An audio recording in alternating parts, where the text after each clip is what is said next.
100 миллиард теңге. Былтыр елорданың әкімшілік соты инвесторлардың құқығын қорғап, осынша қаржысына араша болған. Мұндай істер еліміздің басқа өңірлерінде де кездеседі. Тіпті бір компанияның түрлі мемлекеттік органдармен жылына 2 рет соттасу жағдайлары тіркеліпті. Бұл туралы Астанада өткен инвестициялық форумда айтылды. Жиында мәселені сотқа дейін шешу және кәсіпкерлердің мүддесін қорғау жолдары да пысықталды.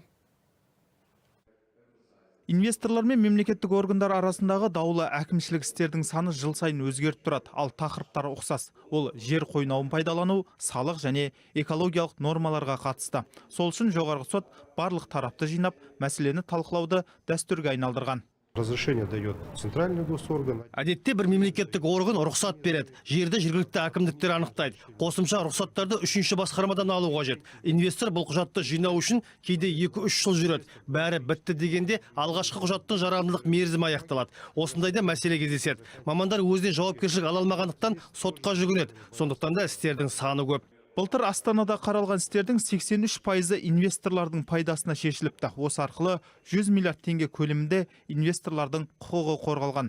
Соттар істерді қараған кезде кейбір шенеуніктердің үстінен де шара қолданып, тәртіптік жаза тағайындапты.